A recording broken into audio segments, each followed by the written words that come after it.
Hello, and welcome to another episode of The End of the Search. This one I call it, How Long, and notice that I put the word long in quotations, how long does it take to awaken, right? Well, this actually is because of a question somebody asked, and the question is, Hi Nick, my mind wanders. Approximately how long does it take to become aware of the I and eliminate the character? Thank you very much.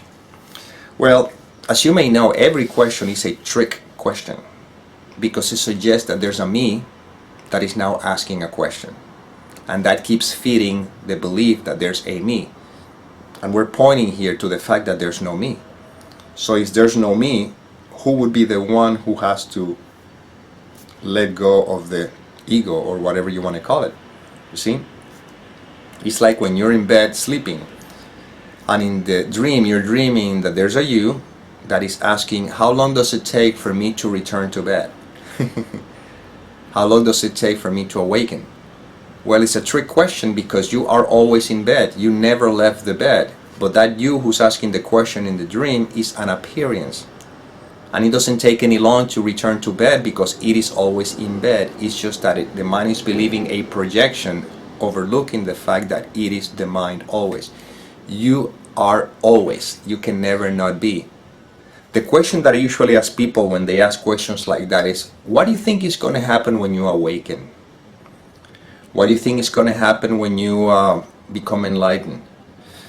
Because that question keeps holding on to the sense of identity, in this case could be even a seeker, that suggests that if I do whatever I need to do, in the future I'll become whatever the idea I have in the mind, either because I learned from somebody else, or I've heard people talking about what enlightenment look like, and all that does is distract you from the obvious of what is, you see.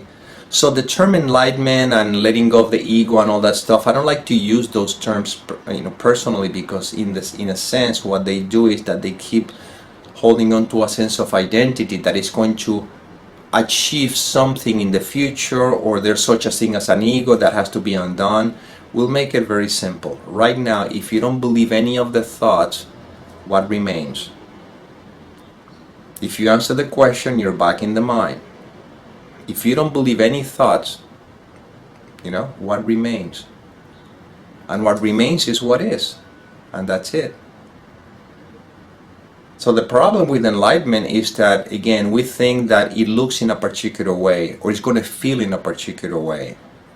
No, life is very ordinary. Life is, and you are. While you seem to be having the experience of being a separate individual, well, what holds that identity in place is thought. You see? You cannot tell me who are you unless you think about it. If you don't think about it, you simply are. And that are-ness is not conceptualized. There's no me who is anything. It's just what is. You are. This is where this is pointing to. The problem is that you may think that I'm talking to you as a person, and you as a person is trying to understand this, and that's still the conceptual mind.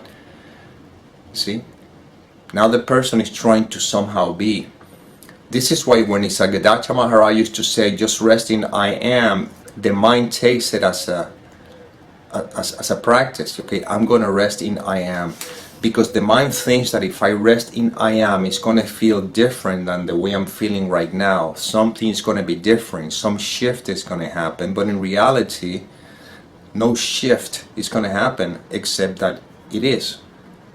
Right now, this is it.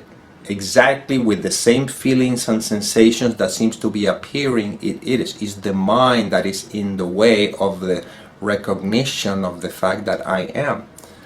So what Nisargadatta Maharaj is pointing to is the obvious. You see, the obvious is that you are. Right now you are. You cannot not be. Can you say you're not?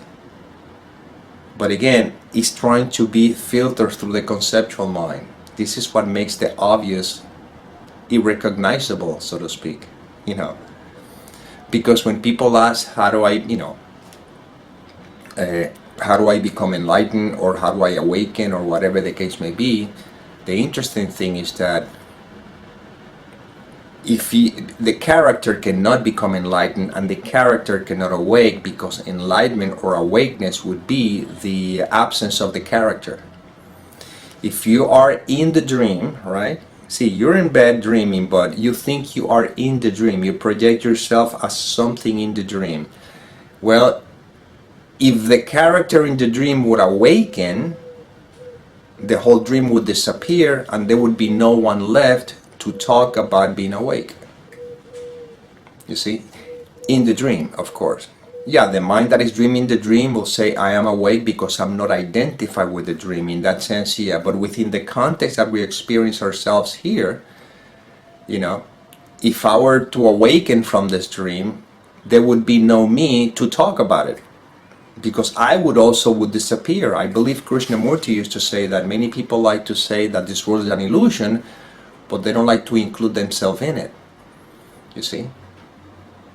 So no one is going to awake, because you are already, that's it. The problem is that you believe that you're you, and that you believe is a thought. That's it. Without the thought that suggests that you are you, all that is left is what is. And again, the obviousness of this, and is overlooked, is that we're trying to apply it to the character and trying to make this into some sort of an experience. But if it's an experience, it would not be true, because experiences are temporary. And again, this is where the word experience is tricky here, because when I'm pointing to what is, I could say, well, this is your experience. But again, it's not your experience. It's just what is. Right now, this is it. Life is. But again, you cannot trap this with the conceptual mind. This is actually this. If you ask me, what would how long does it take to let go of the ego? It doesn't take any time at all. However, what I would say is that as long as the conceptual mind is in there, it appears that it's taking time for you to realize, oh my God, I am. Because that recognition is just when the conceptual mind is no longer in the way. You see? Right now, can you say that you're not? Well, that's it. Then how can you not recognize that this is it? Because the conceptual mind is trying to make it into something recognizable. You see? The conceptual mind is trying to recognize the obviousness of what is, but it's trying to make it into something that it adheres to the concept that the mind has of whatever awakening could be. I'll be in bliss the whole time. I'm going to feel in a particular way. See, this is the challenge when sometimes you hear stories about, I don't know, I had this experience when all of a sudden I saw lights, or maybe one day I saw myself and I couldn't see my hands or so. Yeah, okay, that's fine. The problem is that the mind begins to think that that is an experience that I have to have, because that suggests that I'm enlightened.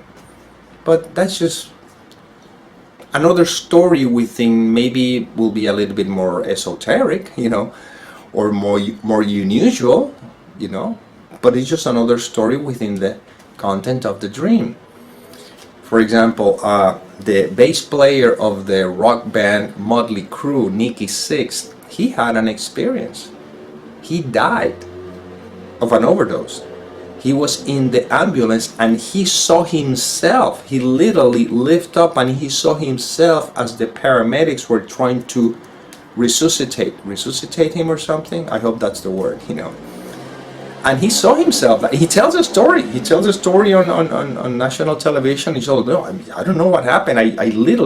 I was literally clinically dead and I saw myself. But you see, even though that may seem like anybody could say, and in that moment I experienced some sort of an enlightenment or something, in reality there was still an experience. It's still conceptual, even though it's not as usual or very unusual, but it's still an experience. Therefore, that's not it. But he had that experience, and then he saw himself going back to the body. You see? And what he did after he went back to the body, he went back again and shoot heroin. Back again. You see? But you see, an experience like that, somebody may suggest, oh, this out-of-body experience, I mean, they may suggest that it has anything to do with enlightenment or spirituality or something like that, and then the character is trying to find those experiences again.